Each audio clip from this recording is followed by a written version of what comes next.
Ladies and gentlemen, sports fans alike, welcome to another edition of Bill Swerski, Sports Talk Chicago, one of the couple, two, three best podcasts around. So sit back, grab yourself a cold one and a Polish sausage, park your keister in the French room, and listen to Bill Swerski, Sports Talk Chicago.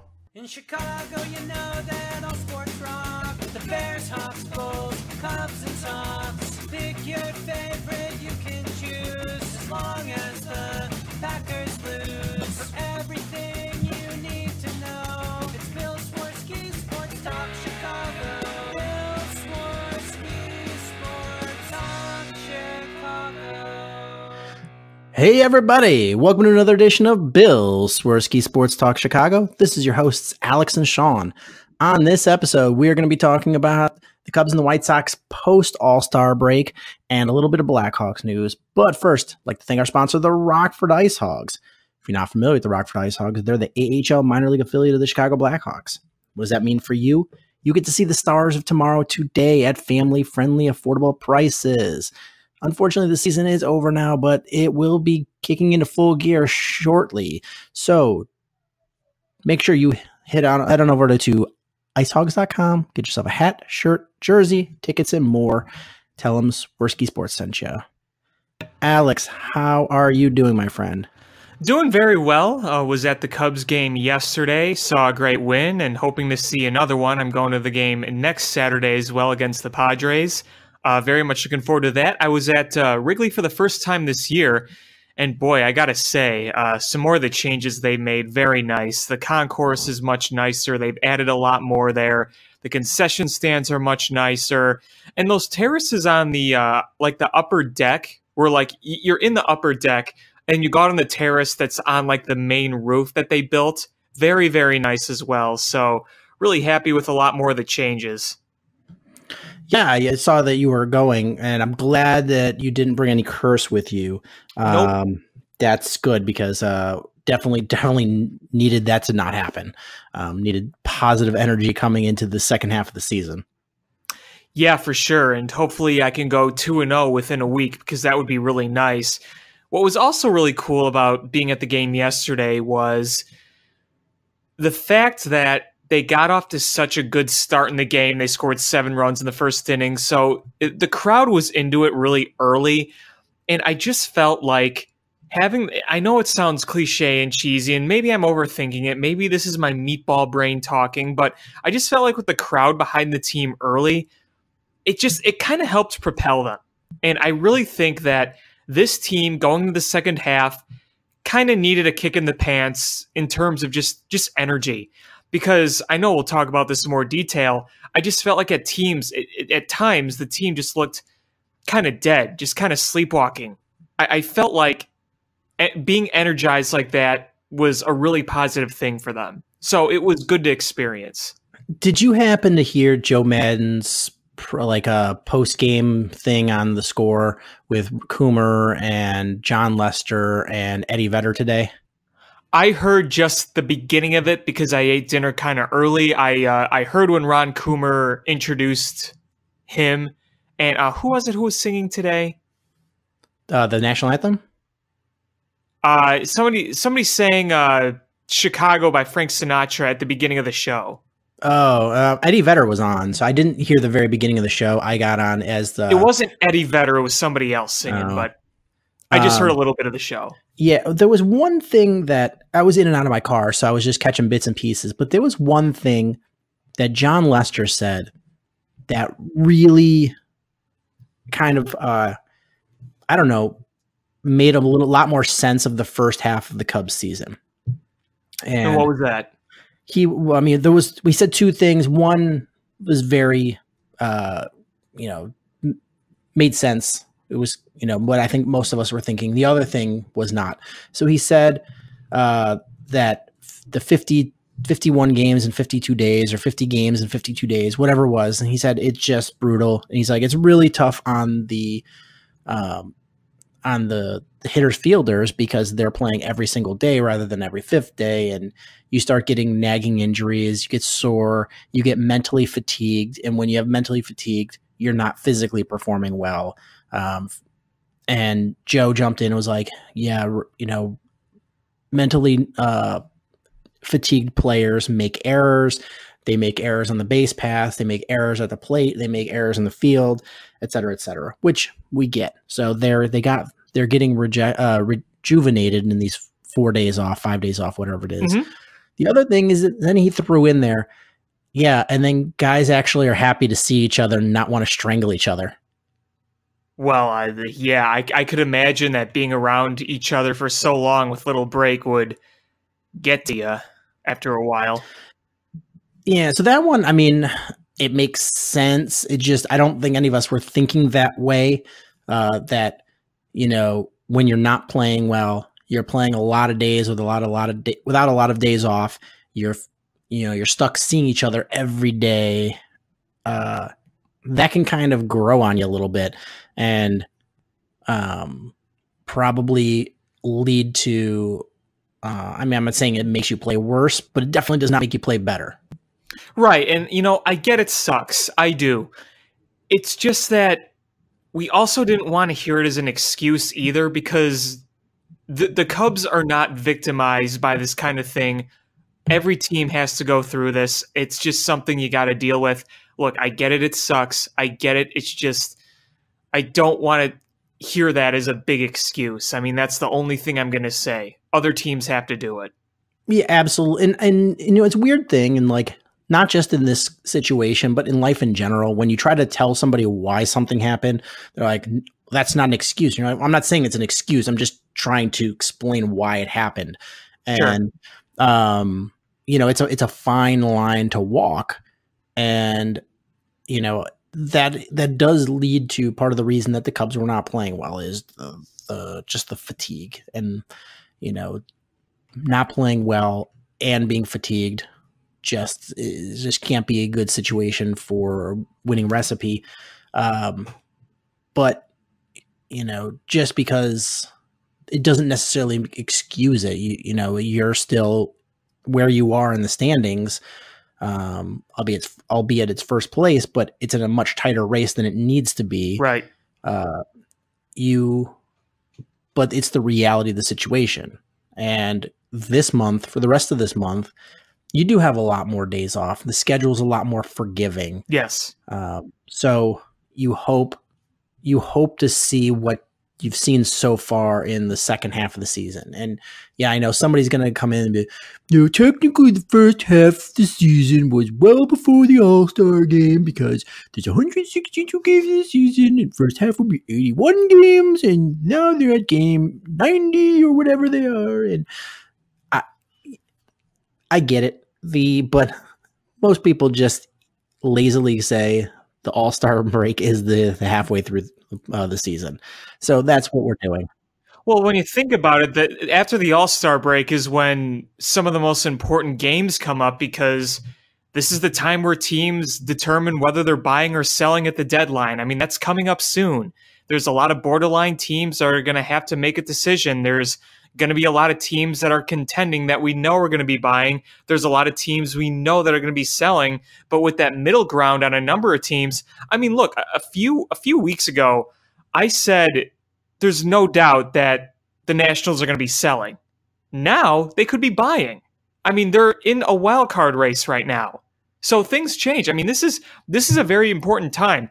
Whether you want to say it's dividing the season or not, and I know it's technically not, this time of year is so pivotal, no matter how many games you are in. Yeah, and it's, right now there's a ton of parity in baseball, and you really do need right up to the deadline. I'm surprised that we're already seeing, trades because there's not that many teams that are just flat out of it. You look at the American League, and it's a lot more well wrapped up. The Astros are running away with the AL West. The Twins are running away with the AL Central. The Yankees are running away with the AL East. And there's some wild card implications, but there's not a lot of room right now for other teams to to be in it. But the National League, the Braves are running away with the East, which is, I think that's what we expected. But Yeah. you've got the Nationals and the Phillies with over 500 records. You've got the Cubs, Brewers, Cardinals, and now Pirates, and not too far out of it is the Reds, all in striking distance of that NL Central lead. The Dodgers are running away with it, but still the Diamondbacks and the Rockies, and I guess the Padres are not that far out of a wild card. Not. So there's a ton of teams that are still right there for a wild card, and teams are going to be hesitant to make trades if they feel that tweaking of the roster or a nice hot streak will propel them into a wild card into the playoffs. You need these next couple weeks to, I guess, 2 weeks or so. You need them to, because some team's going to go on a losing streak. They're going to hit like 3-4 losses in a row and they're going to pull the trigger. But somebody's going to go on a hot streak and everyone will have thought that maybe they're going to be the seller and they change their mind with 1-2 good series in a row. Yeah, exactly. There's so much that can change in just a short amount of time in baseball because you're playing every day. Heck, we're talking right now, the Cubs have extended their lead to 2.5 games in the NL Central. A few wins for the Brewers and a few losses for the Cubs, I mean, that completely changes things. Or for the Cardinals, for that matter. I just, right now, I feel like Cubs fans, we're so focused on the Brewers that sometimes we forget the Cardinals are still there. The Pirates and the Reds are still within striking distance. I don't really know if the Pirates or Reds are really going to be in it by the end of the season, but I mean, at the very least, you would think the Brewers and the Cardinals would still be in it. And look, the Brewers have been awful lately, absolutely awful. So many of those players have regressed from last year, as we kind of expected, but they can get hot at any minute. Look at last year, before they got hot in that last month and a half of the season, I mean, they looked like they were fading away. Not a lot of people talk about that, I feel, but you remember that it looked like the Brewers team was just kind of fading. They were still in a playoff race, but it almost looked like the path to an NL Central title was pretty easy for the Cubs, and then they just flipped the switch, and look what happened.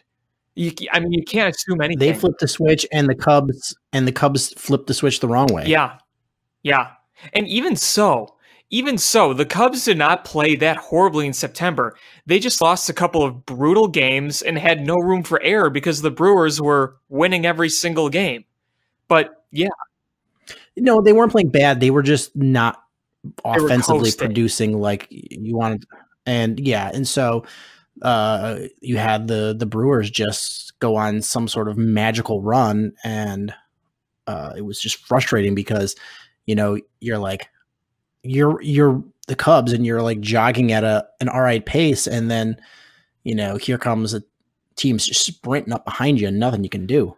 And it's crazy because you could look at so many of those frustrating losses in September or anywhere in the whole season, and you just say, if they just had one more win, if they could have won that one game, they would have won the division. It was a 1-game difference. That's why they played 163 games. I mean, that's how close it was. Look, the Cardinals look like absolutely nothing special right now. Nothing. They look like an incredibly mediocre team. But if there is one thing that I've learned my whole life being a baseball fan, you never, ever, ever count out that Cardinals team. And even though the Cardinals haven't gone on one of those magical runs in a while, you can't count them out. You just can't. Looking at the NL wildcard standings, every team is within, that's other than the 3 division leaders. Every team is within 6 games of a wildcard spot except for Miami. Wow. That's something. But if you look at the AL, you've got Tampa and Oakland are the wild card leaders right now. Cleveland's a half game out. Boston's 2 out. Texas is 3 out. And then you just start dropping. White Sox 8.5. Seattle 15.5.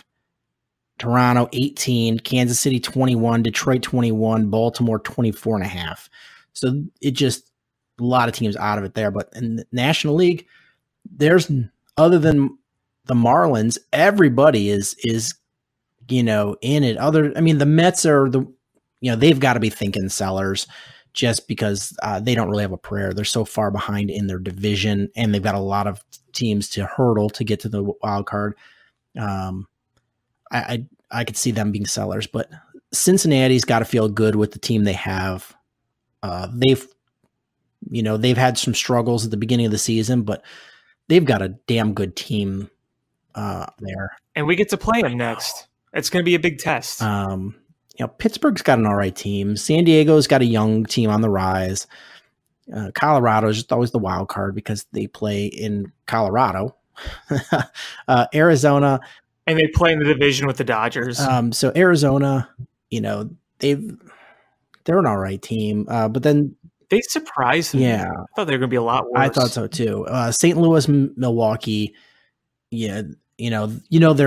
they're good teams that can catch fire at any time. And Washington has been a thorn in your side for however many years, even without Bryce Harper. And then you've got Philadelphia, who is sunk a lot of money into that team. So there's a lot of teams that are just right there for the wild card spot. I want to play a quick game. So the game is simple. We'll quickly go down the standings, kind of going off what we just talked about. We'll play buy or sell. You think they're going to buy, sell, or stand pat? Okay. Because there's a lot of ones you could have a good debate about. There's some obvious ones. We'll start with the AL East. Yankees. Buyers. Tampa Bay. They're a game and a half back of the wild card, 6.5 back of the division. I say they should buy. I think they should go for it. I think they should. It's not really their thing. They might plug a couple holes, but I think they're mostly just going to stay on pat. Yeah, I don't see them making any blockbusters. I kind of see them selling to buy, which I know sounds weird, but it's basically saying, okay, we'll give you some of our big league players if you give us one of your big league players type of thing, if that makes sense. Yeah, they're like a net zero. They're not looking to rock the boat and sell the farm to go for it this year. They've been a good team for the most part for a while now. So I just see them sort of standing pat. They might make a few under the radar moves, but they're not making anything splashy. I can agree there. I think we know Boston's going to be buying. They already have, but I think Boston's farm is going to be pretty drained soon.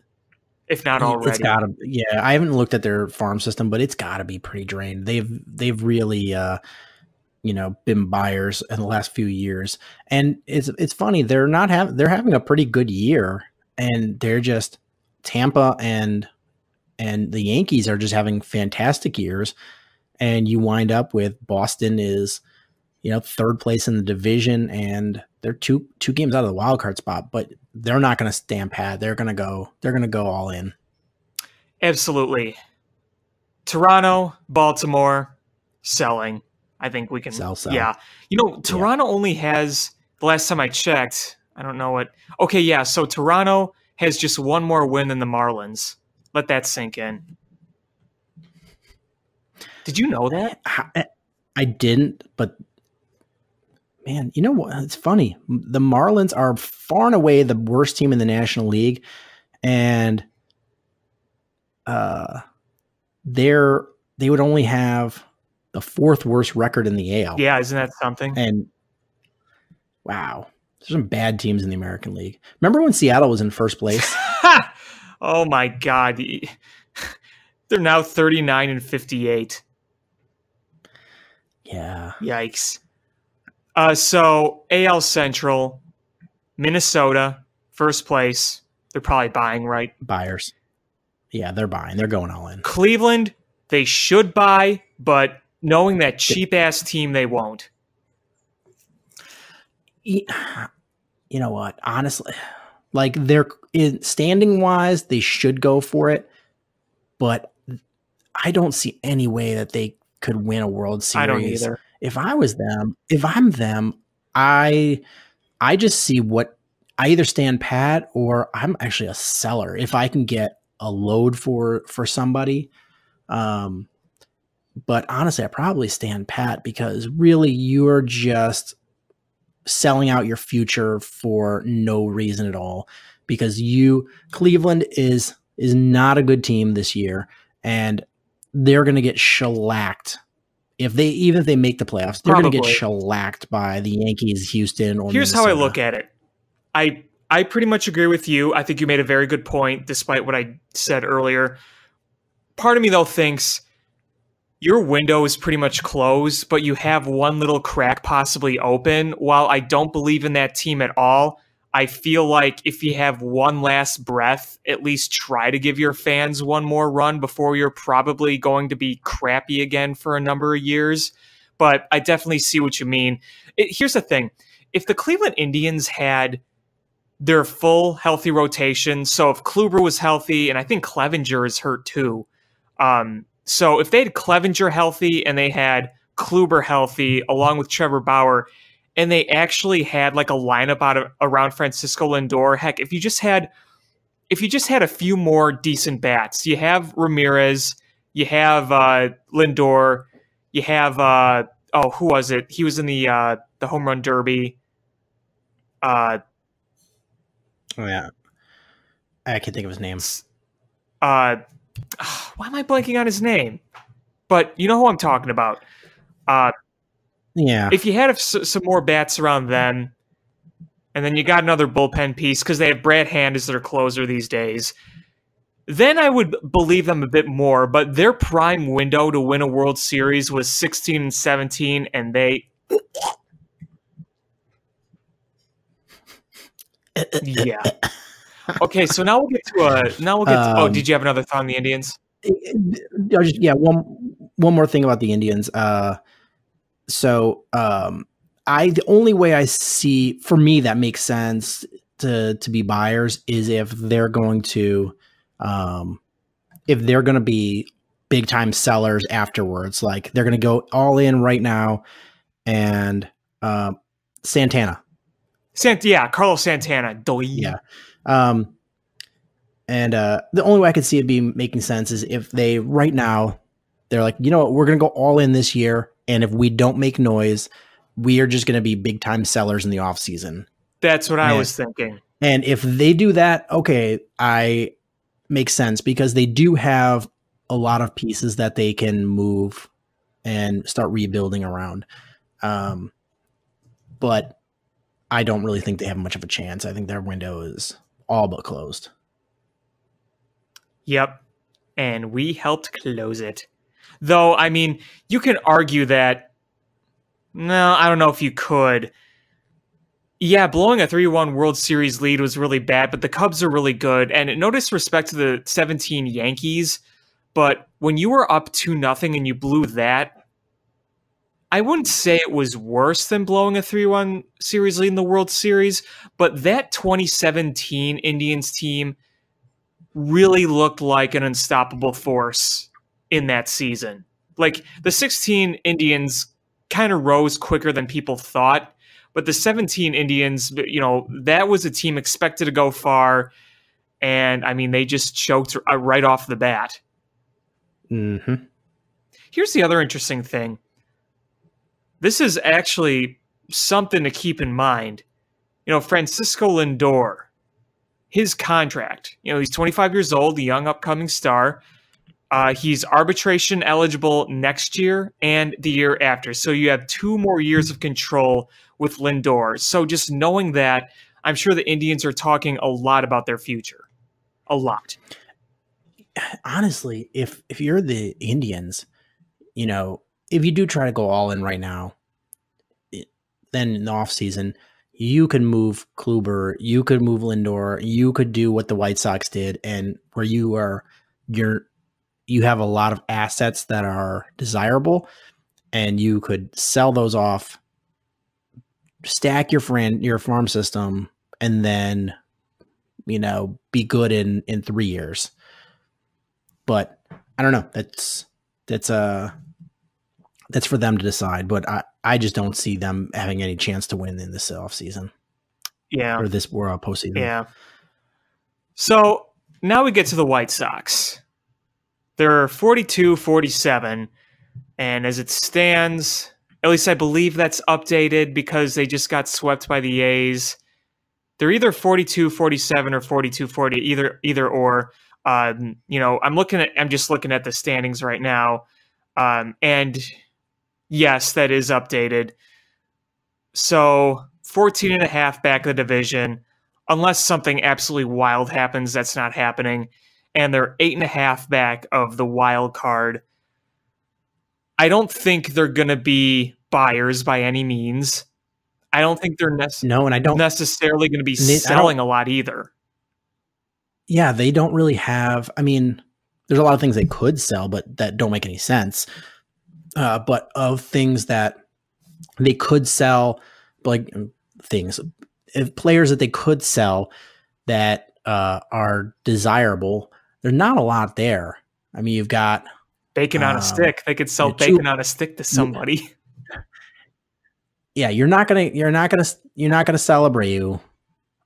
So basically, what does that come down to? 2 bullpen arms, Colome and Evan Marshall. Bummer. Oh, Bummer too. Yeah. I don't think. I mean, honestly, I don't. Unless somebody wows them, I just don't see them making that move unless they really think that none of those guys are going to be good long term, which is a possibility. Sometimes you just know a guy is a 1-year wonder, a flash in the pan, and if you can sell high on them, go for it. But I just don't see. I don't see them making any moves. I think they stay what they are. You think they'll hang on to John Jay? Because I think if you tried to sell him, even though so far he's been pretty good for the White Sox, I feel like in the small time he's played, if you tried to sell John Jay at this point, you'd maybe get a bucket of balls and a coupon to Subway. I don't think you'd get much in return that's worth it. No, you're really not getting anything for him because it's just the sample size is too small. I just don't see that happening. Now, there was somebody who brought up this scenario, and I do not see them doing this at all, but I just thought I'd bring it up. You mentioned Abreu. I think he's been a hot topic of conversation considering he's going to be a free agent coming up. Would you be tempted to sell Abreu at the deadline, give him a chance to win a World Series somewhere, and then re-sign him in the offseason? Because I think it's pretty clear that Jose Abreu wants to stay here. But I mean, if you just kind of rented him somewhere, I mean, would you do that? I don't think they're going to, because I think they value Abreu that much, just being around that clubhouse and with those young players. I mean, look at guys like Moncada, who's benefited from the leadership of Jose Abreu. I don't think they do that. It's something to think about, I guess. Yeah, while on paper, I think that looks good. I think it's from a perspective of how you look to your team, it's not a good look. Right. I think I just don't know how much you get for him when everybody knows you're going to re-sign him. And it's an absolute just drop dead rental. And he's basically a DH first baseman. He can't play anywhere else. That limits the amount of teams that are going to try to trade for him right off the bat. So I just don't know if you get as much as you think you would. And I think it doesn't look good for the young players. So I think they stand pat there. Again, I think the only thing that makes sense is if you're going to sell is there's a couple of bullpen arms. Other than that, the White Sox, they just chill and watch what everyone else is doing. Yeah, I agree. And especially on Abreu, I don't think that trading Abreu would really bring you. I mean, not to say Abreu doesn't have any value. the thing is, guys like him, they don't get a lot for you these days. What gets you a lot these days are like big arms. Look at what Chris Sale got the White Sox. Look at what Jose Quintana got from us for them. Controllable, team-friendly deals. Yeah. Get you a lot. Abreu he's limited in the position that he can play. While he does have power, he's not like a huge big bopper. And, he's already made it clear that he wants to be on this team no matter what. And that, I mean, this quote that he had this week where even if they don't re-sign him, he's showing up anyway. That's all those things just kind of go into it that nobody's really going to offer you. And it's not a terrible deal. It's a pretty decently team friendly deal, but it's not so minuscule where you're just like, okay, well, it's no big deal. Let me take that on for the stretch run here. That's not how things are going. Is you want to trade. If you're giving up something, you want to have the player for multiple years. Yeah, that's very true. And Abreu he's making $16 million this year. He's been on a very team-friendly deal for a while now, and I think it's just going to be a matter of time before they extend him, because I really don't think the White Sox are just going to let him walk. And I mean, hey, he's still putting up some very respectable numbers. Not exactly what he was doing a few years ago, but he has 21 home runs as of July 14th. That's good. 66 RBIs. That's good. 275 average. That's good. OPS plus of 115. Pretty solid. The OBP is a bit down, but, the slugging 513, OPS 825, that's all really good. So he's still very valuable. It's just, again, with where he is right now, like you said, it's not going to get you a king's ransom. So I wouldn't bother there. I'm looking up and down this roster right now. Yeah, I mean, the most I would see right now would be an Alex Colomé or an Aaron, like literally nobody else. And I don't think Colomé is going to bring you that much. I mean, the ERA looks good, but the peripherals are not as good. I don't want to say he's been bad, but the strikeouts per 9 are way down. The FIP is a bit up. The base on ball per 9 isn't bad, but I just feel like if you look at some of the peripherals, and I'm not trying to sound like he's been bad because he's been very efficient. He's converted all but one of his saves. I don't think that GMs are going to pay a hefty price for a 399 FIP and a 6.9 strikeouts per 9 to be their postseason closer. I just don't see it. Yeah, he's like, I guess I don't really know how to describe him. And he's a guy that's getting the job done. And it's a case of don't look how the sausage is made, kind of getting the job done. That's great. It's not like Wade Davis. You were like, okay, that guy. It was very clean. You went in, you went out, did it year in, year out. There's a lot of closers. There's a year in, year out. They get the job done, and you know how they do it. You know what to expect. And Colomé, you're right.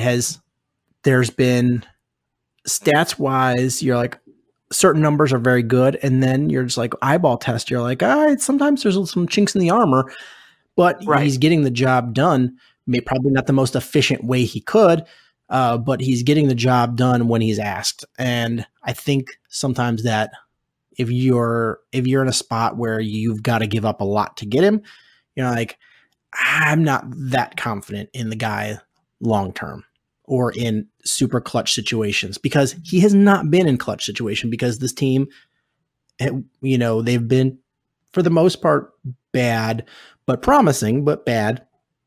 And there haven't been a lot of big game situations where it's super clutch.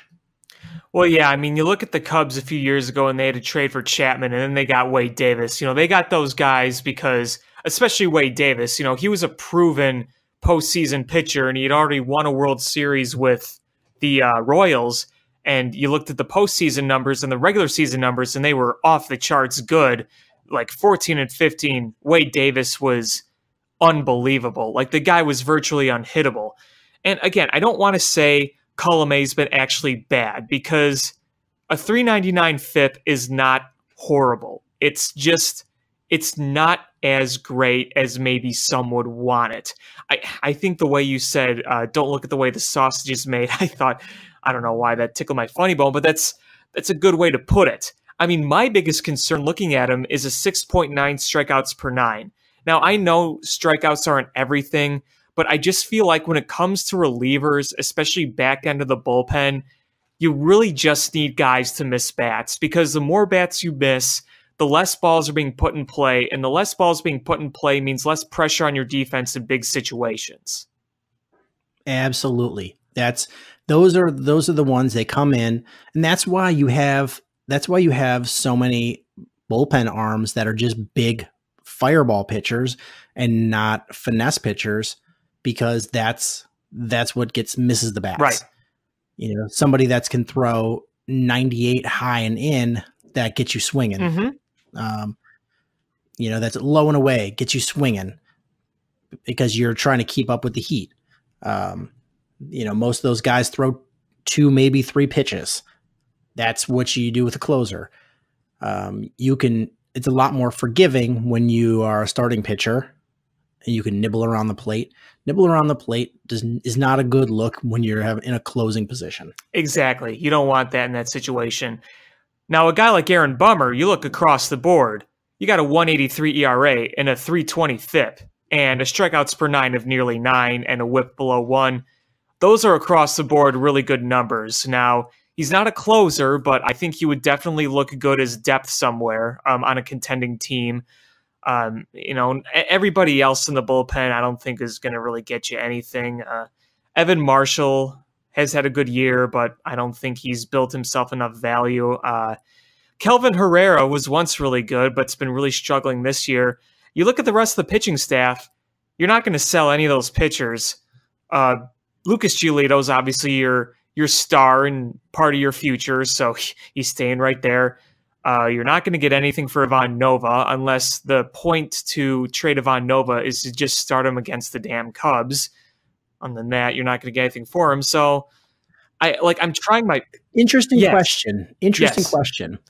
What about if you're the White Sox and these aren't moves to help you now, and you're making a trade that's not really helping either team now, but trying to kind of change of scenery type moves? What if you move Carson Fulmer? I think, honestly, if they could get anything for him, I'd say pull the trigger. But I wonder if he's the kind of guy that you move and you bring in another guy who was a very high.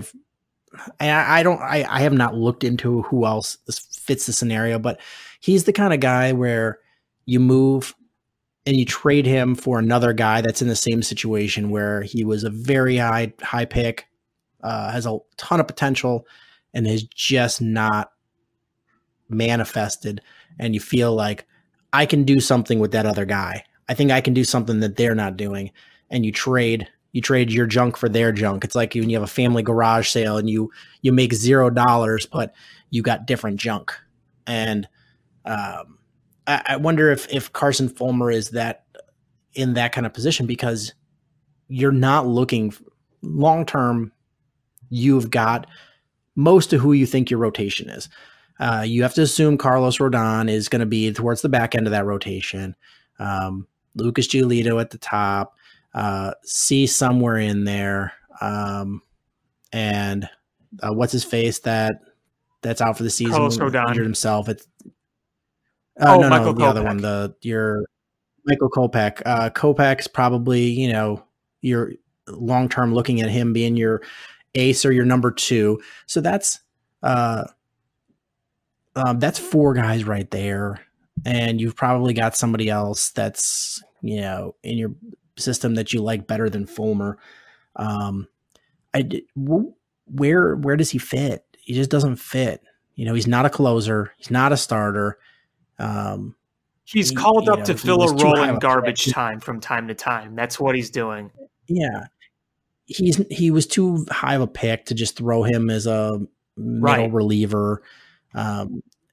Is give the guy a change of scenery. Let him go somewhere else. See if a team with a different pitching philosophy might get something out of him. It's a change of scenery type trade.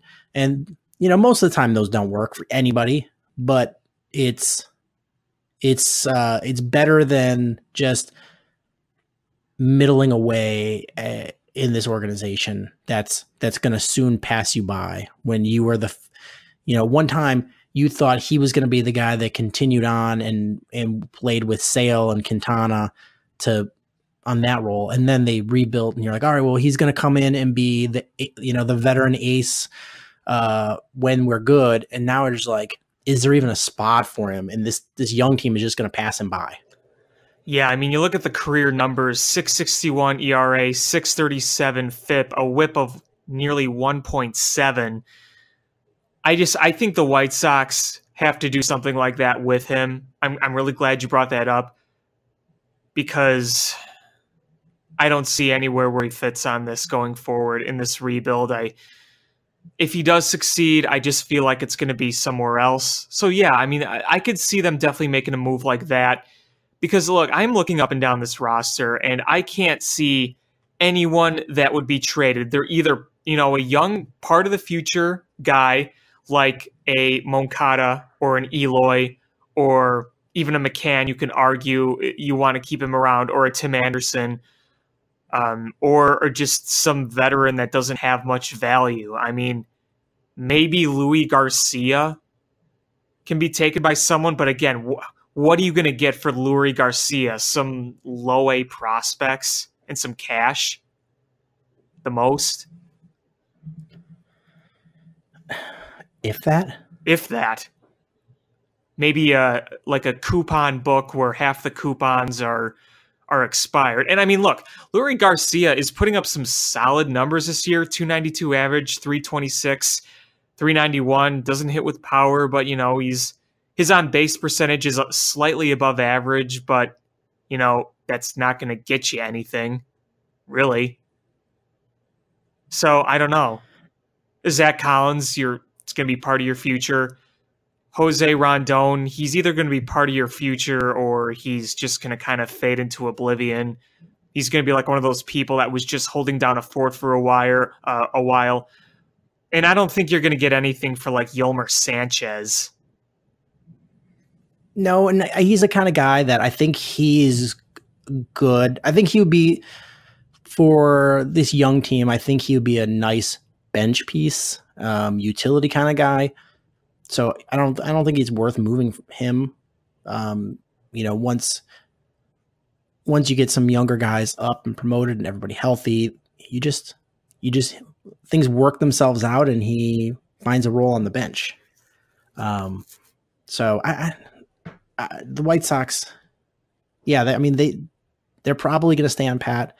I just don't see any moves they'll make. Yeah. And it's, they're at that point of the rebuild where they can do that. It was kind of like the 2014 Cubs after the Jeff Samardzija trade. I mean, that was like the big trade that year with Jeff Samardzija and Jason Hamill.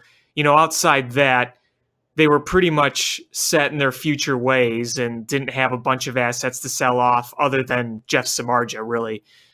So that probably wasn't the best comp, but you get what I mean. So finally, to move on, Kansas City and Detroit. Boo. Ugh. I mean, just, ugh.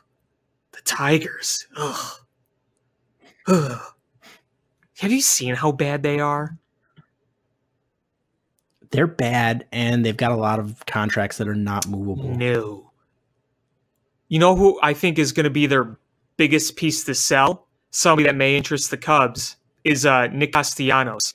And the other guy is probably their closer, Shane Green. Other than that, yeah, I don't see much there that's sellable. No, that's a team that's just going to be. They're going to be. Remember when some Cubs fans were upset that we traded away Jeimer Candelario?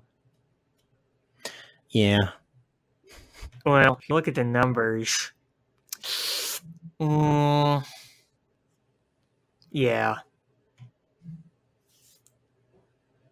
And then Kansas City. Yeah. They're a team that already sold Homer Bailey, which probably didn't get much, but Whit Merrifield is their big guy, obviously. That's probably going to get you something if they do decide to sell him. Other than Whit Merrifield, what? You sell Billy Hamilton for pennies? If you sell him.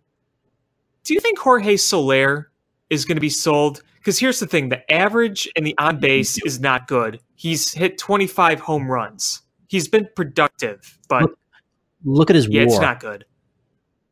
How do you have that many home runs and be on pace for that many home runs and have that kind of WAR?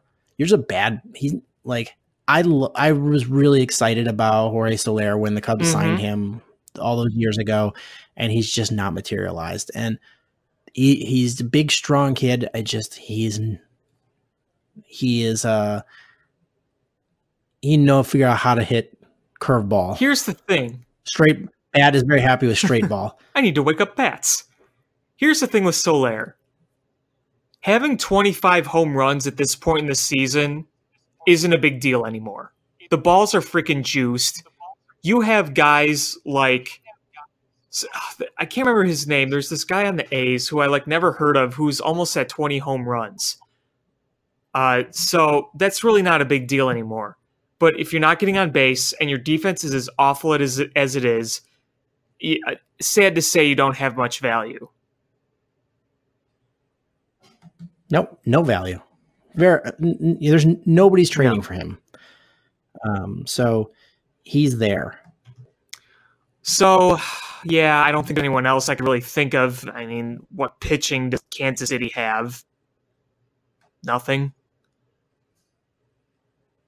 Oh my God! No. What a negative 161 run differential for the Detroit Tigers. Yikes! Whoa. Yeah. So on Oakland, Matt Chapman has 21 home runs and Matt Olson has 19. There's somebody with 18. He just hit a home run today. Oh, what's his name? Obviously, I know about Matt Chapman and Olson, but Ramon Laureano. That's who it was. I saw, because I follow on Twitter, I have that MLB home run where it has every home run. And I had to do a double take. I'm like, wait, who the hell is this guy? Where did this guy come from? I had no idea who he was. And I follow baseball pretty closely. Yeah, look. Jorge Soler, his WAR is 0.5. Is that B WAR or F WAR? It's ESPN, so I don't know what they use. Oh. I don't know what they use either. I don't know if they have their own formula. I don't think so. I think they use either B WAR or F WAR, but either way, that's not great. For being tied for third in the American League in home runs after the All-Star break, and you don't even have a 1 WAR. Yikes. Mike Trout has over a 6. Well, he's the GOAT. He is. Yeah, it's so sad that he plays for a West Coast team that's not good, because if he played for the Yankees or Boston or the Cubs, that guy or the Dodgers for that matter. Yeah, even though the Dodgers they don't but the West Coast is hard because their games are on so late. You get them on an East Coast team, especially a team like the Yankees and Boston, where everybody just tries to shove that down their throats, like we're all Yankees or Red Sox fans. And that guy would just be a house. He would be like LeBron James. Everybody would know who he is. Yeah. And now you're just casual fans. You're like Mike Trout, and that's not a real name. Next, you're going to try to tell me there's a guy named Tim Salmon. And yet Mike Trout might be the best baseball player ever. Very, very well could be when it's all said and done. Yeah. Very, very, it's very unreal. Ted Williams-ish. Yes. Yeah.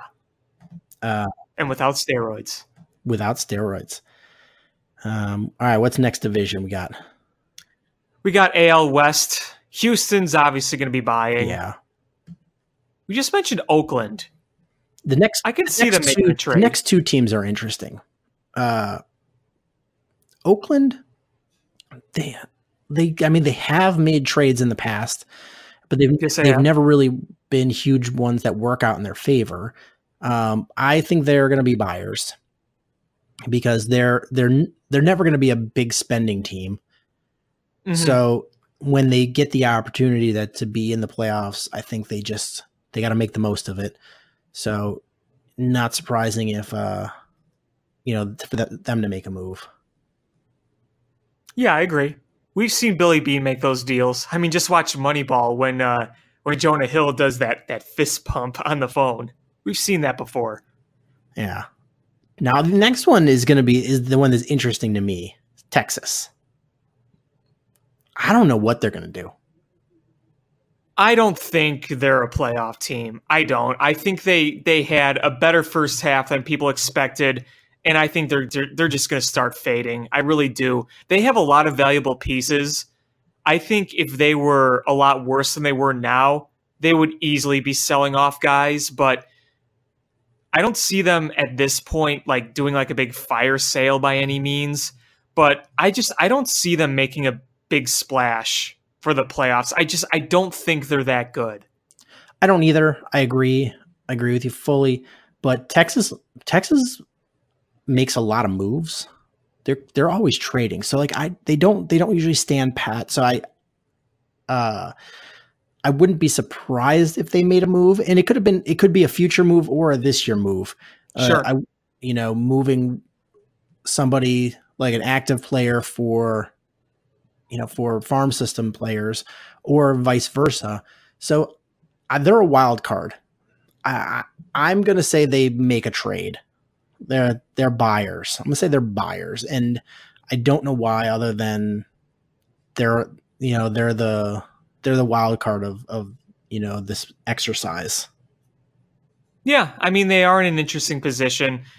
This is my prediction. I could be totally wrong. It could be the exact opposite, but I think in 2 weeks from now, they're going to be falling well out of a wild card race.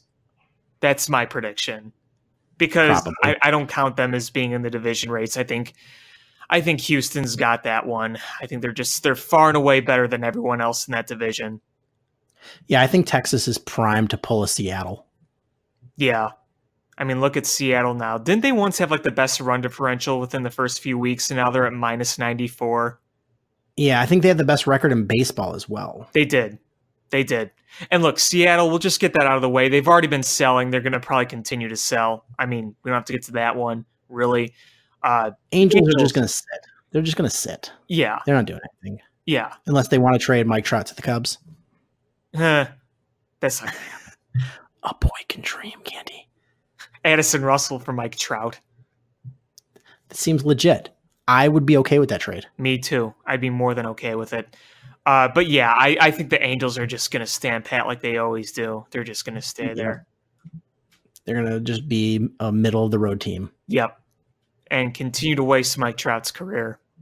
Yep. And he's going to continue to re-sign with that team and play there forever. He's going to be 80 and he's still going to be playing with the Angels. And still be the best player on the team. Exactly. So let's get to the NL. Atlanta's obviously buying, right? Yes. Honestly, I think outside the Cubs and the Dodgers, I mean, this may be stating the obvious here, but I think we could obviously say the Dodgers are the favorites in the NL right now, right? Yeah, well, you have to say that. And I think, obviously the Cubs can still be in it, but frankly, I think if they're really speaking right now with all honesty, I think if there's a team that really can take down the Dodgers, the Braves could potentially be one of those teams. I do think they should stock up on some starting pitching, though. Yeah, agreed. Now we get to Washington. Like I said, a few weeks ago, I thought they would have been sellers for sure. Things have changed. Do you know how many articles I read about potential trade partners for Anthony Rendon? Yes. Yeah, there's him, Sean Doolittle, even like Howie Kendrick. in those types of articles. Yeah. So I think they're going to be buyers. I do too. If you're going to still have Scherzer and Strasburg, and you have a young core with like Juan Soto, I think you got to at least try. And you got to at least, if you're not going to extend Rendon, at least try to win with him. You couldn't with Harper, so give it a shot. Wouldn't it be really something if the Washington Nationals made it to the World Series after Bryce Harper leaves? Could you imagine? And it would be more fitting if they beat the Phillies in the playoffs to do so. And Bryce Harper makes the final out by striking out. Just throws his bat, and it's oh my God, what's his name? That strikes him out. Sean Doolittle. Who was the first of the pitcher that they drafted right the year before Harper? Strasburg. It'd be awesome because they've had some public spats early on, so it'd be nice to see him strike him out and be the deciding thing in the game. That would just be very fitting. I would agree. Now we get to Philadelphia. Speaking of Harper, they're 48-45. I think a lot of people had them as being a favorite in that division. Maybe not the favorite with Atlanta, but a lot of people had high hopes for Philadelphia, and they've had moments of being really good, but overall, I'd say not what people expected. I mean, they spent and spent and spent. They paid Bryce Harper. They traded for JT Realmuto. Obviously, they got Jake Arrieta last year, who hasn't been very good lately and has been a little bit controversial. But you look at the team as a whole and you say, well, you got some big names on there, but it's just not really a complete team right now. Yeah. I don't know what you think about that, but I think either way, they're going to try to keep buying. I don't think they spent all this money and all these assets to just not buy when they're still in a race. They're absolutely they're gonna be buyers, and they've gone all in on every other facet with this team. They're going to be buyers. Yep. And you're right, is Jake Arrieta has not been good for the Phillies. And you look at his ERAs season by season with the Cubs.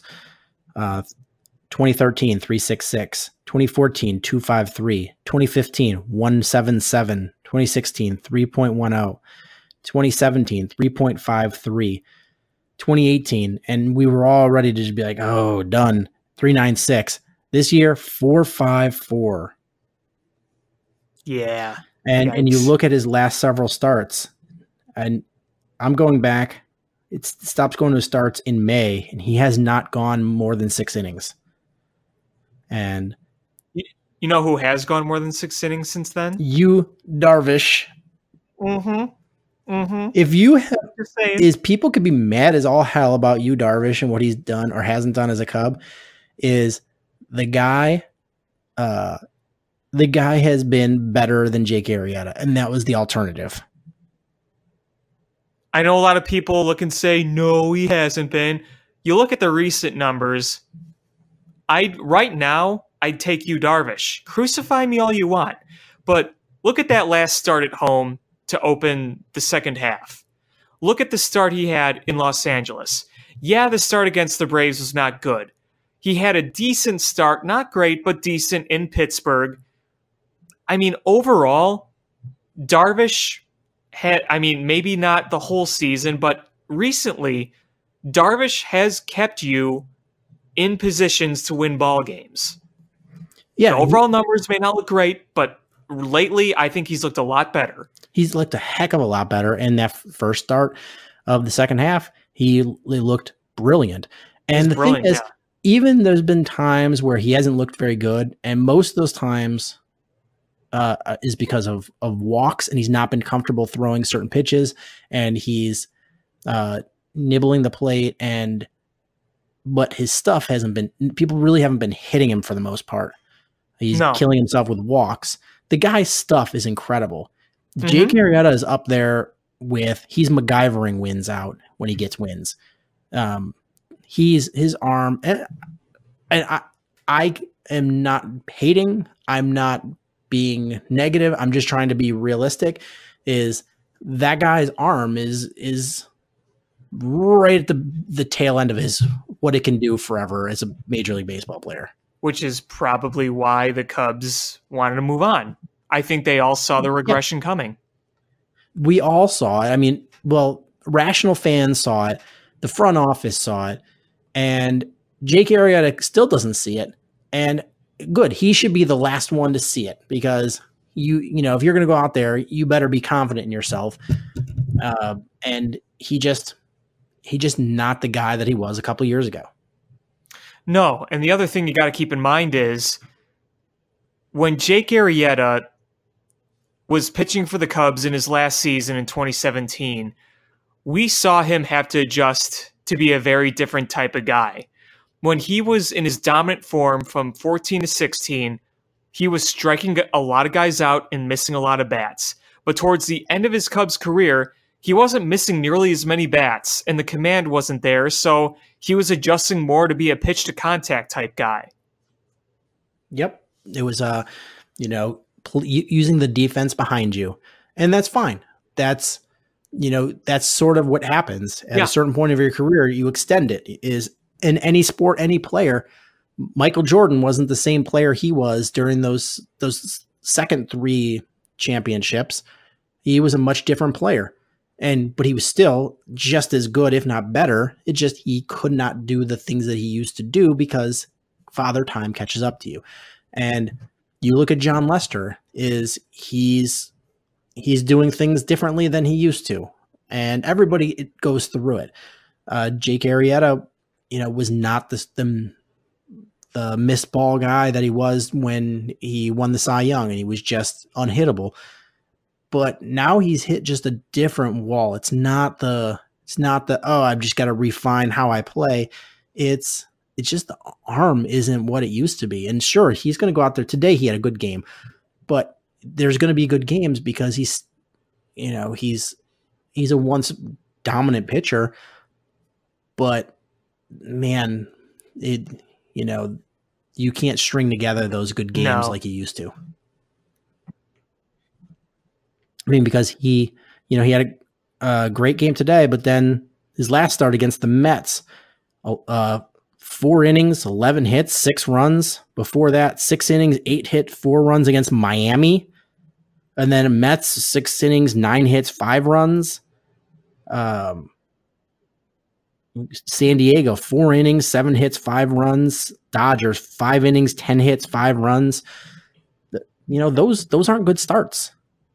If you take away the games against the Nationals this season, his numbers just really balloon. He's had their number. He's pitched well against them. Everybody else, he has not really pitched well against. And his numbers just are not good.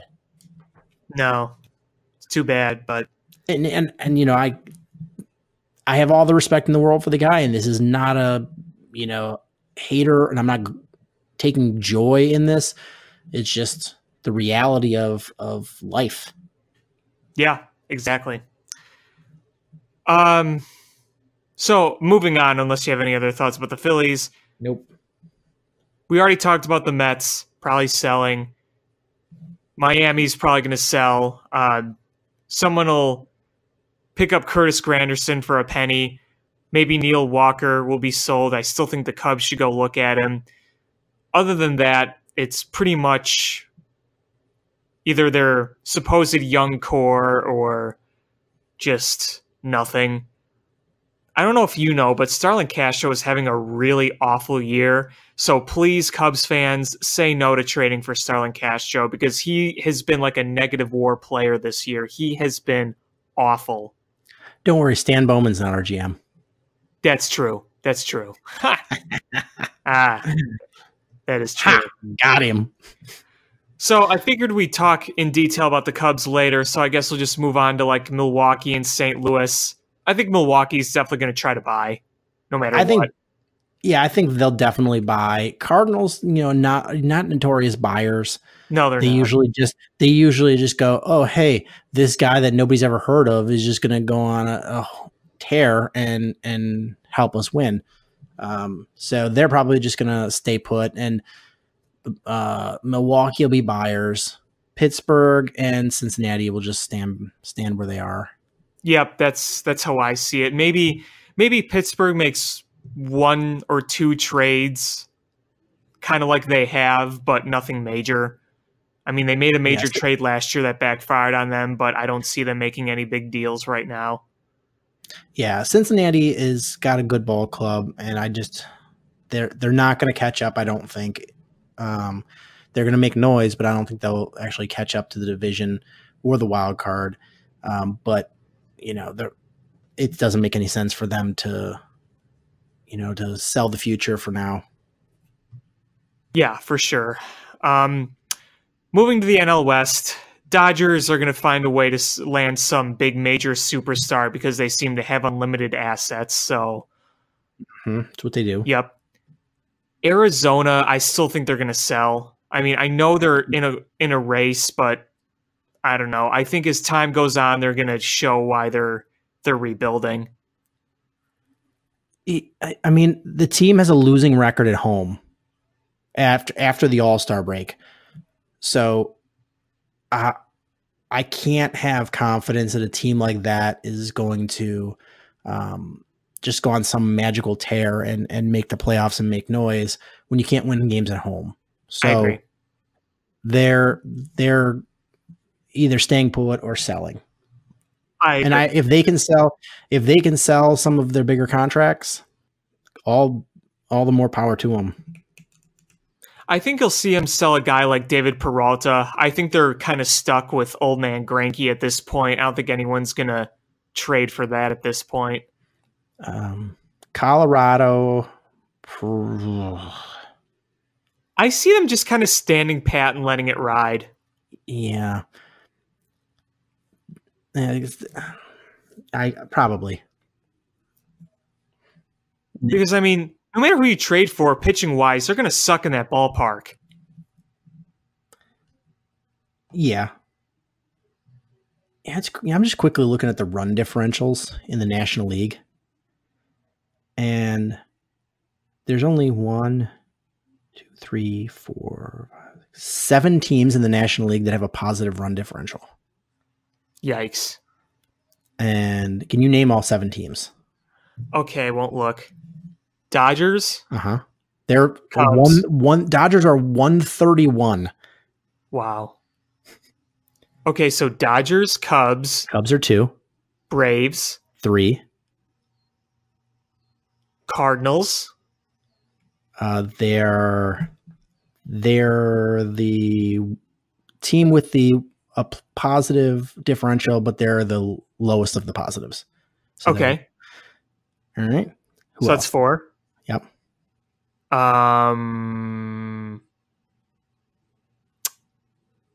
Diamondbacks? Even though they're just 500? They are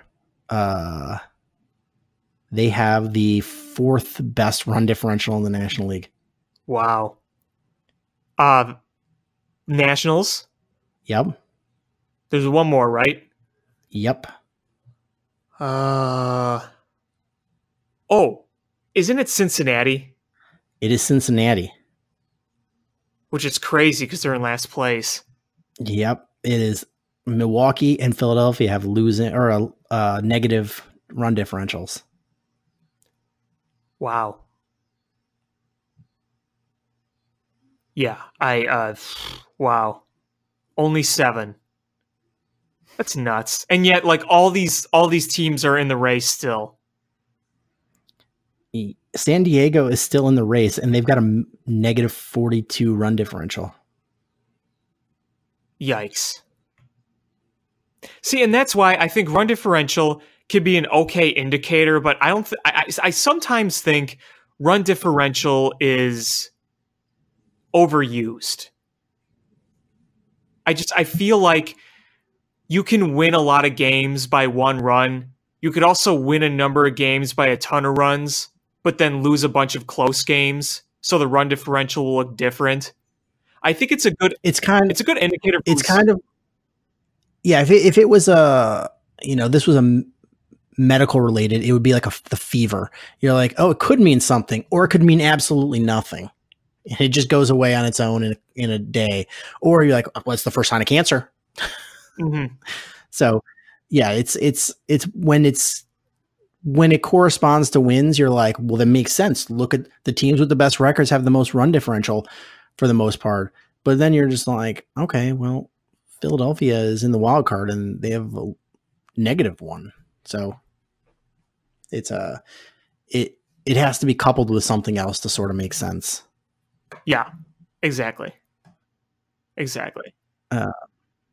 Unless you're Baltimore and you have a -187 run differential. Well, here's the thing. If you have an obnoxiously awful run differential like that, it's pretty clear that your team is bad. Yeah, or if you have just a gaudy high one, you're probably pretty good. But other than that, it doesn't really mean anything because, the Angels are a +20 and they're 5 games out of the wild card. And you've got Milwaukee, who's a half game out of the wild card, and they're 24 under. So, it's I think high and low means something.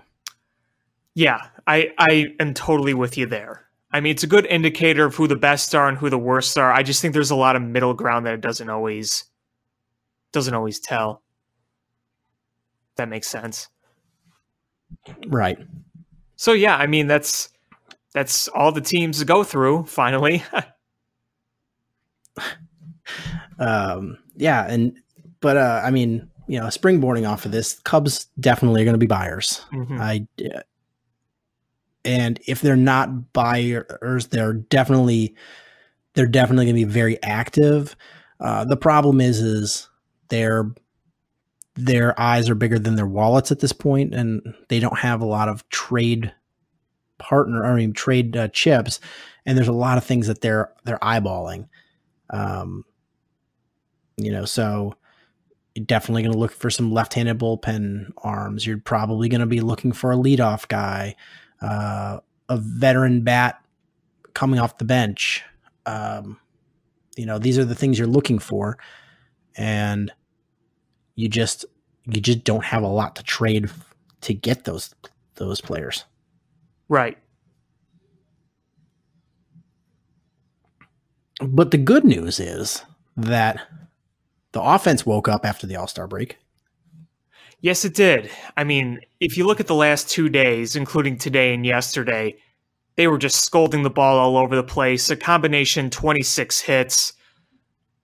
How many home runs? Let's see. They hit 3 today and then 2 yesterday, one of which was off of John Lester's bat, which was awesome to see in person, by the way. I mean, everyone up and down the lineup has been hitting. Everyone. KB had one in the first game back. I was just talking about the last 2 games. But yes, he did have one in that game, yes. So home runs, you have Jason Hayward is really making good contact with the ball. Your pitchers are keeping you in the ball game. Darvish had a great game. And then the second game, Lester gave you a good game. More hits than you usually see. I thought he was very good yesterday, actually. Yeah. I mean, when he was up 10-0, he was just trying to throw strikes. And yeah, he grooved a pitch or two for a couple solo shots. But when you're up by that much, I'd rather him just kind of throw it in there, than walk people. Yeah, and you went 2 for 3 at the plate, including a home run. I wish you could have been there to see that. I mean, in the first inning when he hit the rocket double off the wall, I mean, it was scolded. The home run he hit, he lifted it very high and he got into the jet stream, but that double, he just ripped that thing. And if he didn't swing at ball 4, he would have been on all 3 times. But I guess at the same time, it's okay to keep him off the bases at that point of the game when you're up by that much. But still, it's amazing what kind of hitter he's turned into. Yeah, he really has. And he was talking about that a little bit in this post-game thing where he's like, he's like, when I was younger, he's like, I couldn't bunt. I couldn't make contact with the ball. And he's like, in those kind of games, he's like, you don't get to stay in longer. He's like, so I had to work on it. And then Madden said that he's the best bunter on the team. And, the guy can swing the bat too. I mean, he's your number one pitcher on your team, and you're, a first place team, perennial postseason team. And you got a 774 OPS. Yeah. I mean, that's really impressive. And he's having good at bats. You've got a 357 OBP. Just look at the at bats. Like he had full counts on him on multiple times yesterday before the home run and before he swung at a low pitch. I mean, he was running the count full. Yeah. You know who I wish could have at bats like Addison that? Russell. Rebel. Oh, brother, this guy stinks! I was going to say, Robert Garcia's been good. But I know. Oh, brother, this guy stinks! That's the Addison Russell. Yeah, that guy stinks. And I wish he could have at-bats like John Lester. You know who else we wish could hit like John Lester? Albert Almora. Well, you know who else? David Bodie. No, you know who else? Who else? Daniel Descalso, who has a lower WRC plus than every starting pitcher on the team. Oh. Yeah. But just because he is the more right answer doesn't mean my answers were wrong. It's because it's all of the above. David Bodie I like David Bodie, and he started the season pretty well. He's been cold for a hot minute. And Addison Russell. Oh, brother, this guy stinks! He stinks. And despite the home run, Albert Almora is not a good hitter. No, I mean, he was really rough at the plate yesterday. And what I feel like is you saw Albert Almora today. He got to a 3-1 count. How often does he get to a count like that? And he got a pitch to hit, and he drove it out of the park. If he wasn't so just swing first and swing at everything all the time, I think he could be a better hitter if he was just a bit more patient and he worked more counts. I truly believe that. Yeah, I mean, if only he had a on-base percentage that was more than 6 points higher than his batting average. Yeah. Slight exaggeration, but not a huge exaggeration. The guy is not an on-base machine, and he's normally not a power hitter. That guy is OPS is 650. So, yeah, but I think the promotion of Robel Garcia has been a good thing. Mm-hmm. He's, even when he hasn't gotten hits, I think he's kind of been a lightning rod and kind of brought a new jolt. We talked about how sometimes bringing in somebody in a trade can be that spark. And I think his promotion has kind of sparked them because since they've promoted him, they've played a heck of a lot better. And I'm not going to put it all on him, but I think just having a guy that puts a little energy in there when he's out on the field, it's contagious. Oh, I agree. Absolutely. We've seen games where the Cubs have been sputtering offensively, where they just can't get anything going. But then somebody does something. They have a good at-bat, they start swinging the ball well, and then it kind of catches on. To me, the combination of bringing in some new guys and the fact that they're nice and fresh, it kind of feels like they hit a reset button. Right. And, having a guy at the bottom of the order, which has been the Achilles of this team, because you've got good stats from Rizzo. Not great, but pretty darn good. You've gotten really good stats from Bryant and Baez. Hayward has hit the ball extremely well, and he's hitting like the guy that we thought we were getting when we signed him into that deal. And it's just been the bottom half, or bottom portion of that order that's been abysmal with, the guys we've been talking about.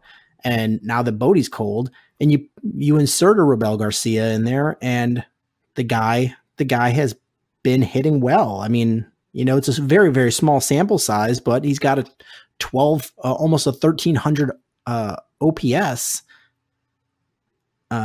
Had 2 doubles today, and just really hitting the ball well. And a hustle guy, so it just adds energy to that bottom portion of the order, and suddenly it's not just like a graveyard for offense. Do you want to know Jason Hayward's current slash line after today's game? Yes. 275. You want to guess? Okay. Yeah, let me guess. I was gonna say 275. I'm gonna say on base, I'm gonna say about 360. 359. You're right there. Slugging, I'm gonna go 480. 474. All right, so then that puts his slugging around 830, or I mean OPS around 830. 833. So there we go. You know, he's been doing what we thought he would do. You know, all the things that he sucked at when he was signed with the Cubs, where it was just all slow rollers to the second baseman. It's not happening now. He's really making good contact and line drives turn into home runs at Wrigley Field. His first 2 years as a Cub, he hit a total of 18 home runs. He only needs 3 more this season to tie that total from his first 2 years. And he's going to do that. He's, you know, he's just that he's making solid contact. He's hitting to all parts of the field. And when you're a solid line drive hitter and you're at Wrigley Field and the weather's warm and the winds, even the slight breeze in the out, that ball's just going out. That's what happens. They're way more likely to go out than some of the high ones that get caught up in the swirling winds and get knocked down. He's just got these line drives and they're going out. And we're now just starting to get the warm weather for Wrigley Field. So it would be odd for him to, you knocked on wood, fair enough, but it would be odd for him to not hit more home runs now, because this is the weather when that happens. I mean, I mainly knocked on wood because I'd hate to see him like suddenly get a huge injury or something. True. Especially when you're seeing him making these acrobatic dive catches and, really, really showing you what he does in the outfield. Yeah, exactly. Also, just to point this out, everyone said, where is Cardinals Hayward? That 1 year Hayward was on the Cardinals in 2015. That year, he batted 293, 359, 439, 797, 13 home runs. He's already eclipsed that 13 home run mark. Currently, I mean, I know, keep in mind, this is an 86 game sample size versus 154 ones, so this doesn't indicate exactly how it's going to end, except for the home run part. But, I mean, let's just kind of say he ends the season with like an 830-some OPS and an OBP around 360. You're at about the same on-base percentage as Cardinals Hayward with an OPS and slugging a bit higher. Yes, it's better. It's better stats-wise, and it's much better because it's for a good team and not some terrible hillbilly team. Yeehaw.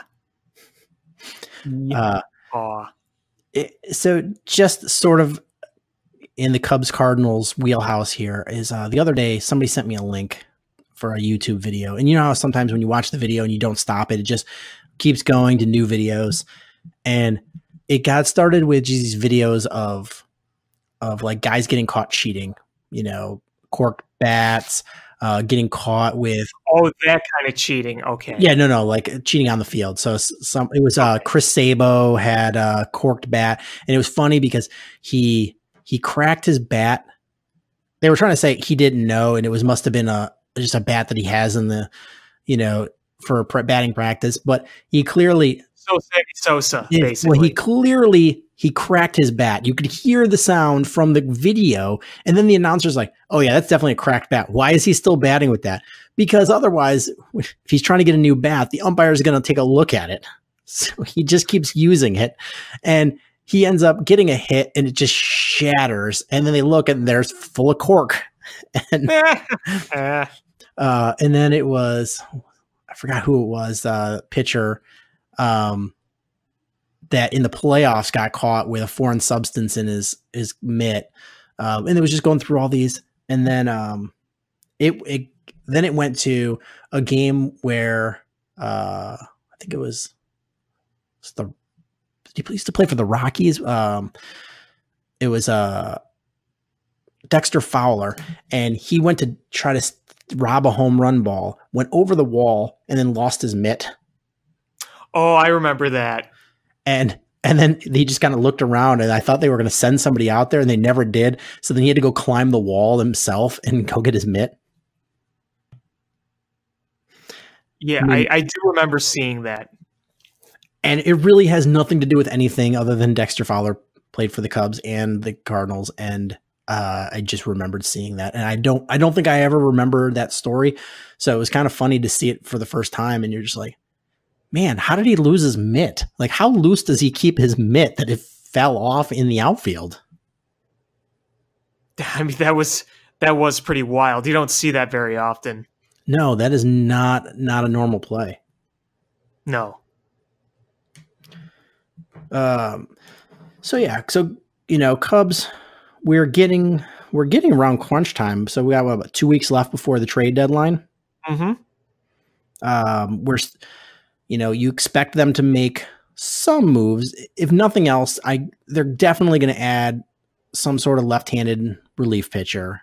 Like, I think that's almost a given. You have to. I don't know what else they do. Like, can they flip Mike Montgomery for something? I don't think at this point they can. I mean, considering he's been injured, considering he's been so bad, I don't think you're going to get anything. Yeah, so you at least figure they're going to bring in a left-handed bullpen arm. You've got Ben Zobrist coming back sooner rather than later, and you've got Cole Hamels starting to throw again. So, and you got your first series win in how long? Several weeks. So things are starting to look up for the Cubs. There was several weeks in a row where things were not looking so hot. And this is the point where you're just like, thank you, rest of the division, for, waiting around in mud, because this is finally, you let us stay around, and now we're starting to put a little bit of a cushion in there. Yeah, this is going to be pretty big, because you look at the next series, you have 3 with Cincinnati, 3 with San Diego, then you go to San Francisco, then you go to Milwaukee, then you go to St. Louis, then you play Milwaukee again. This next month is really big. And it's big, and you should, the hope is, and you never know exactly what's going to happen, but if you do what you're supposed to do, is you take care of business versus the Reds, you take care of business versus the Padres, you take care of business versus San Francisco, and which is weird is they play a Sunday afternoon game at home versus San Diego, and then they go to San Francisco and play the next day, no day off, which is odd. Usually you would have a day off, go play in San Diego, but I guess Comic-Con's going on, so they're not going to be playing in San Diego, but then they got to go play San Francisco. And that's all the way across. You're going from Chicago to San Francisco. It's not like you're going to Milwaukee or St. Louis or Pittsburgh. Right. That's not an easy trip to do. Next day. Luckily, it's the first 2 games are night games. But then you go to Milwaukee, and you hope you have, out of those 9 games against Cincinnati, San Diego, and San Francisco, you have at least 6 wins. You would hope. So hopefully you've even padded your lead a little bit more. And then that really puts the pressure on Milwaukee to to win all those games. That's what you're trying to Make do. it as easy as possible for yourself. Yes. You make it easier for yourself and you put all the pressure on them. So they're at home. So they're like, crap, we're at home. We're behind the 8 ball. We've basically got to get a sweep. We can't just do 2 out of 3 because that's not really helping us that much. We got to get all 3. And, if you're the Cubs, you just play even, play loose, and let them make the mistakes. And then right, because the problem was they didn't put Milwaukee away last year, and look what happened. Right, and that's what you got to do. Is you got to, if you're the Cubs, if you take 2 of 3, that's a huge win. If you're Milwaukee, even if you win 2 out of 3, that's what you're supposed to do. Like, because you're at home and you're supposed to take 2 out of 3. So that just really puts the pressure on them. Exactly. So yeah, we got the next couple series are winnable series. You're starting to get guys healthy again. The hope is that you get Zobrist back soon and you get Craig Kimbrell worked into full midseason game shape. It was nice to see him get a 1-2-3 inning the other day, even though he didn't strike anybody out. It was nice to see weak contact and strikes from him. Right. And that this is how, I've heard some people that are upset with Craig Kimbrell because he hasn't been lights out every time he's pitched. Here's the thing is the guy hadn't pitched in how many months? He had no spring training. He got like a couple weeks to warm up to get ready to go to face guys in midseason form. And this is how that he, he's not fully there yet, is because you gave him innings in a game that was nowhere near a save situation. Like you're letting him pitch in blowouts. You're giving him innings because he needs the work. It was such a garbage situation. Yeah, it's innings that in the pennant race, you're not putting him in. So that's how you're still trying to get him fully acclimated to midseason form. And so he's going to get there. He's absolutely going to get there. The guy's a professional, been doing it a long time. And so once he hits that stride, it's going to be a game changer, because all those close games that we lost this year, you're going to start winning a whole heck of a lot bigger percentage of those. Yep. I think one of the big important things to keep in mind going forward is that they have to be more consistent. They obviously know that. What's nice knowing is that it's both scary and nice knowing is that if they find that consistency, they can control their own destiny. If they beat up on these teams they're supposed to, and if they win more games than not against the NL Central, then you could pretty much win the division on your own without relying on other teams to lose. If you find that consistency, if you win games you're supposed to, if you take those games against Milwaukee and St. Louis, you can control your own destiny. It's both comforting and scary, but if you believe in this team and if you believe that second half mojo is as alive and well as it has been for many of the years the Cubs have played under Joe Maddon, then maybe it does make you feel better.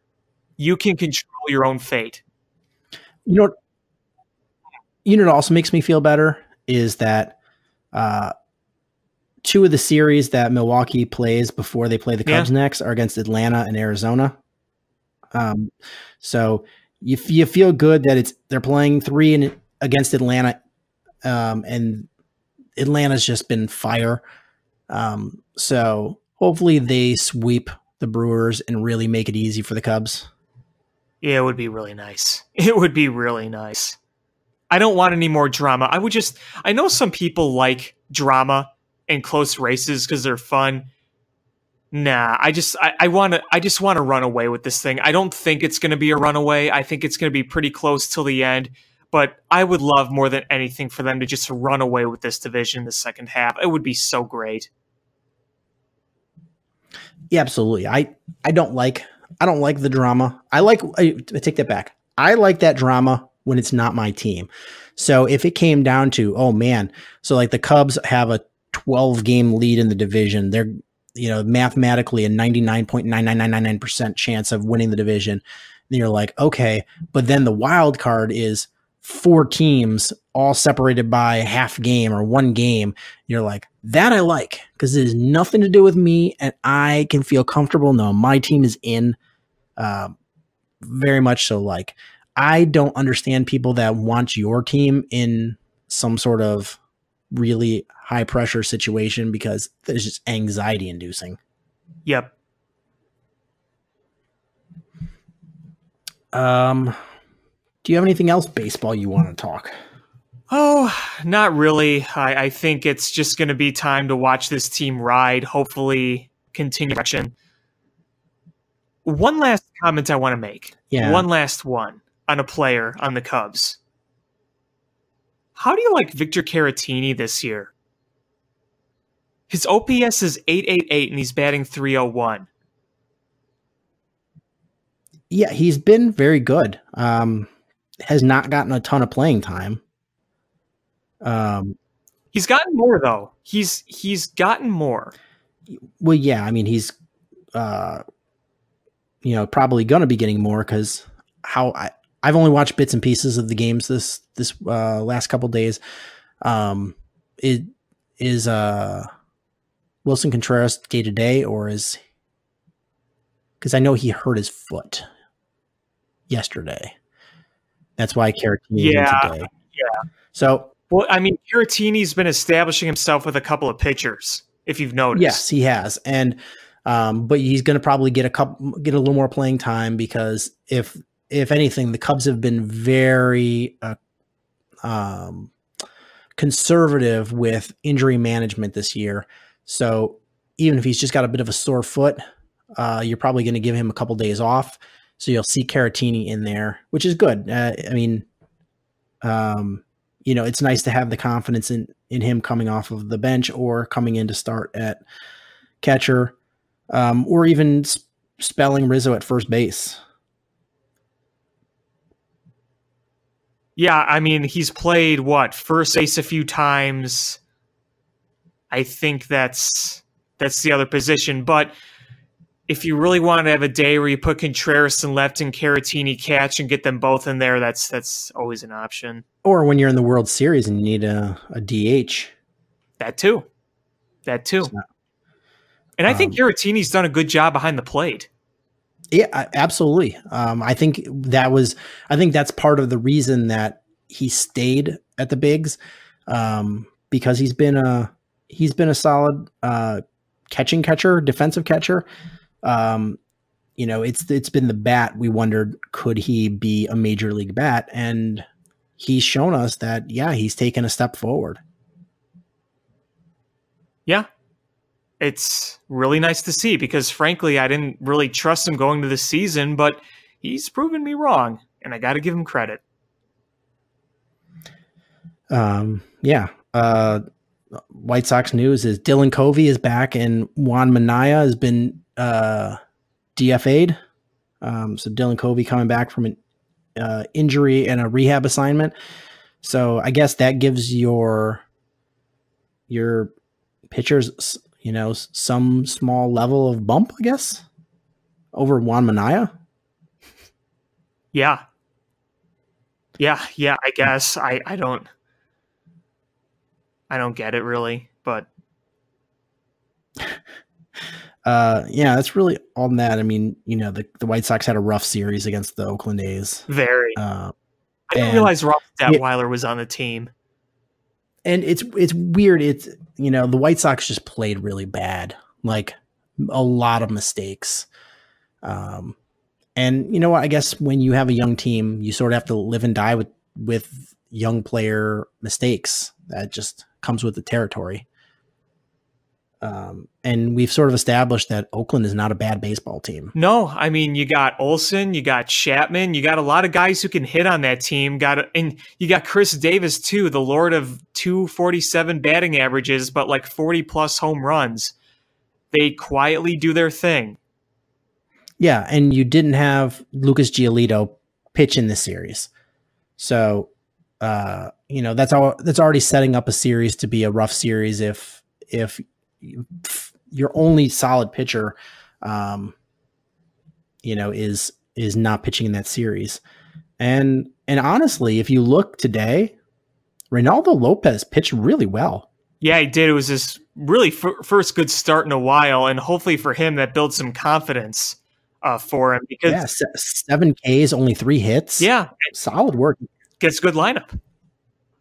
Yeah, but I think tomorrow is Giolito is pitching in against Kansas City, so that you should see that the White Sox do a turnaround, because Giolito is probably just going to absolutely mow down that miserable lineup.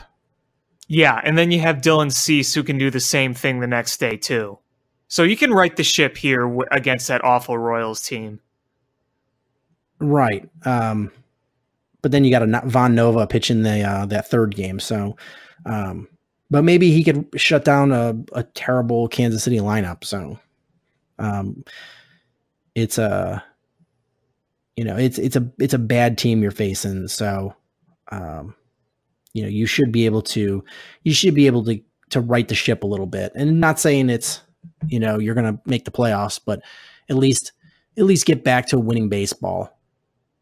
Yeah, you want to get back to it, because that series in Oakland was really rough, and no matter where you are in the standings, you want to keep showing that you're building on something, and they will. I mean, you're going to hit rough patches every point of the season, especially if you still technically are rebuilding. I don't think they're going to hang their heads too much on it. I mean, like I said, you can go ahead and beat up on that crappy Royals team and feel pretty good about yourself pretty quick. Absolutely. There's really not a lot of Bulls going on. I guess we can kind of switch gears here. The Bulls finish up their summer league, and you actually saw some quality things out of the Bulls' 2 draft picks from this past draft, which is promising. So other than that, you're not getting Russell Westbrook. And we had this long conversation about Russell Westbrook. And then afterwards, I looked at his contract. Good God, that guy is making a ton of money and is going to be making an absolute ton of money well into his mid-30s. So I was like, all right, that's probably good that the Bulls didn't get him, because that's going to be a short window and then you are just handcuffed.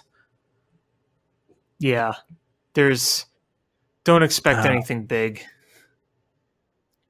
Yeah, but the Bulls are not making any moves. They're like, oh, maybe the Bulls are going to trade for Bradley Beal. They're not. They're not doing any of these moves. They're comfortable where they're at, and I think this is a playoff team. Not a championship caliber team, but a playoff caliber team. Assuming everybody just stays healthy, and that is more than enough for Garpax.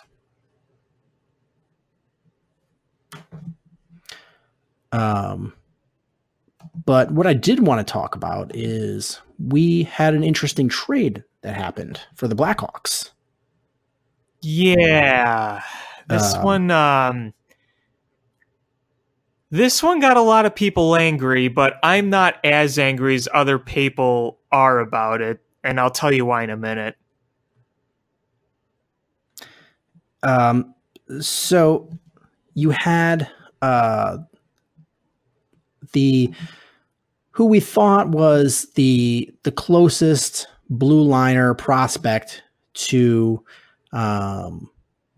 being a regular NHL contributor in Henry Jokiharju, and the Blackhawks flipped him for Alex Nylander.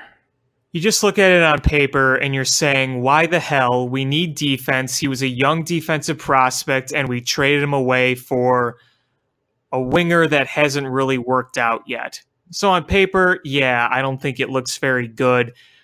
Though when the trade was made, here was what I was kind of thinking.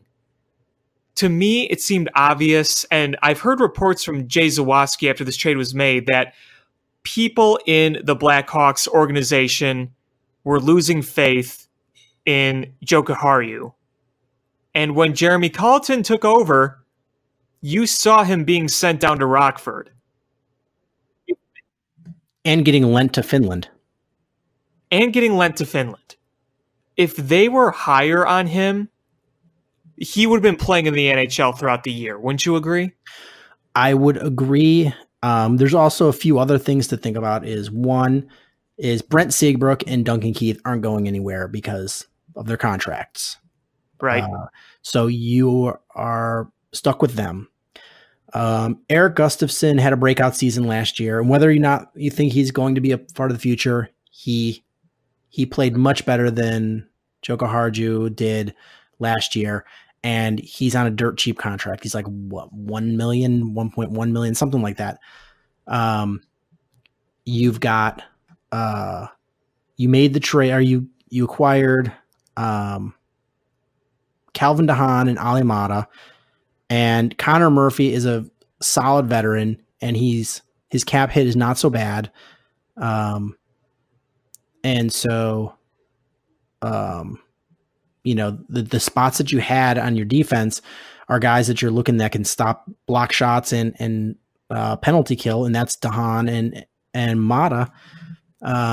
So where did Jokiharju fit in on this? Is he your seventh defenseman? Is that helping him at all? Are you going to send him down to Rockford and play his entry-level deal there? You couple that with, falling out of favor with Jeremy Colleton, and, and then it kind of also begs the question is, does that mean Adam Bogquist and Ian Mitchell are much further ahead than you were expecting them to be? I mean, I think that could be an indicator. Ian Mitchell is, at first, they was just, a couple months ago, was dead set on going back to play another year at University of Denver. And the word is that Stan Bowman's going to have a meeting with him about, signing his contract with the Blackhawks and either playing in the AHL and having a legit shot at making the NHL roster. Yeah, so, I think a lot of these things were factored into it. Yeah, so I mean, that's got to factor into it. And Nylander is a guy that was drafted very high, and I think the Blackhawks, their feeling is, well, we're going to get rid of a guy that we've lost faith in, that we don't really have a spot for, and we're going to try to convert him and make him into a project and make him into our next Dylan Strome. I mean, they've been very good about identifying forward talent. Right. Absolutely they have. And there's no guarantee that Nylander even makes the roster. He might play in Rockford this year, but the Blackhawks feel that they can get the most out of him. And he was a highly touted prospect. He was a very high draft pick recently and just didn't perform. And this is a change of scenery type trade. Yeah. And again, I'm still not crazy about it, but if this is the move that people say should get Stan Bowman fired, I think you need to take a step back and reevaluate it a little bit. You can still be unhappy about it, I understand, but I mean, when the trade happened at first, I mean, the people were just irate. And you know what? It may end up being a disaster, but I'm not ready to call it the worst move in the world just yet. Not just yet. Again, I still don't like it, but I'm not punching walls and kicking things over about it. If that makes sense. If you're mad at Stan Bowman about this trade, it should be in the talent evaluation in drafting him in the first place rather than making the trade. Because if you identify him early and say, hey, listen, we don't think this guy's working out, you can either just let him, wither away in the AHL or riding the bench as your seventh defenseman, or you can go out and get something that you think you can work with. Is they got a guy where they think they can turn him around. And also the other hand is your defense, are you better with him or with DeHaan and Mata? And that'll be another big determining thing. Is I think at least on paper and in all rational thought, you're better defensively with DeHaan and Mata than you are with Henry Jokiharju. So I don't know where he fit into unless Eric Gustafsson just really takes a step backwards, or you decide to make him, move him position wise. I just don't know where Jokiharju fit into this, the blue line pairings.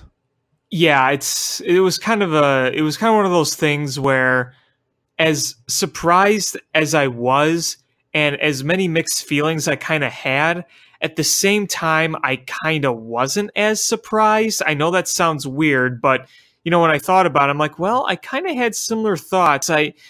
Maybe I'm completely wrong, but maybe I wasn't quite as high on Jokiharju as maybe some other people were, and he could end up being a stud. Who knows? But there was clearly something that I didn't see, and that maybe there was something behind that. I don't know. Maybe what I didn't see was completely opposite of what Stan Bowman didn't see, but the fact that he wasn't playing on the NHL level after they brought in their new young coach, I think just said a lot. Right. Yeah, I mean, you look at what the Blackhawks have done this offseason. They've made a lot of moves. There's been a lot of churning. And I think we were all hoping for a blockbuster, and we didn't get one. But if you really think about it, although we didn't get a blockbuster trade, if you look at the sum of the moves, is you brought in DeHaan, you brought in Mata,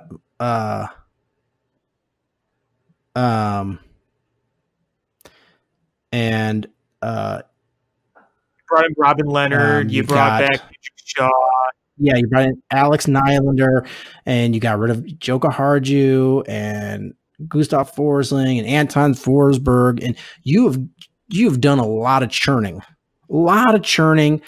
and when you add it all up, the net positive is pretty darn good, I think. You hope. So you feel good about this team being competitive in the conference. Like we said in previous shows, I think this team can make the playoffs. I think they will make the playoffs. If everyone's healthy and everyone plays like they should, I think they'll be in the playoffs. I think so too. And I think that they're talented enough and experienced enough that they could make noise. So I'm, that's exciting.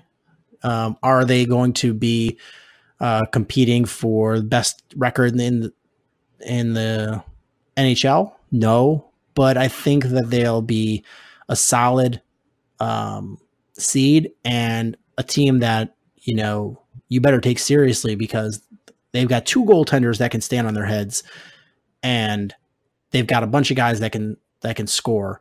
And if you shore up if the defense is shored up like we expect it to, and you can really take away minutes from Seabrook and Keith, and let them play less minutes and in better key situations, you can really turn this around pretty quick. Yeah. I mean, we've seen a lot of hockey teams do that, where they kind of retool around a core, and hopefully it works. Is there anything else you wanted to talk about? No, I think I've pretty much said my piece this week. Yeah, so it's going to be an exciting week of baseball. We're finally getting full week, first full week after the All-Star break. And we hope that the Cubs can continue smashing the baseball and pad this lead. And we hope the White Sox can get things turned around, which we expect with Giolito versus a dog turd Kansas City team. But we'll talk more on that the next show. So thanks everybody so much for listening. Please hit subscribe however you listen to podcasts, whether that's iTunes, Stitcher, YouTube, or the TuneIn app, or Spotify now. Follow us on social media at ShyFanPat1, at Swerski Sports, Facebook.com/Swerski Sports, SwerskiSports.com. Again, thank you guys so much for listening, and until next time, bear down. Cubs win! What a lucky break! The good Lord wants the Cubs to win! We thank Ditka and God for all they have provided. Cubs win! Cubs win! Cubs win! Oh, I don't want her. You can have her. She's a Packer fan. She can't fit in my van. And she looks like timber New Yorkers. Smoking crack is not legal on planes. Bears 31 to -7. The Bears. Oh, when the Bears go Bears.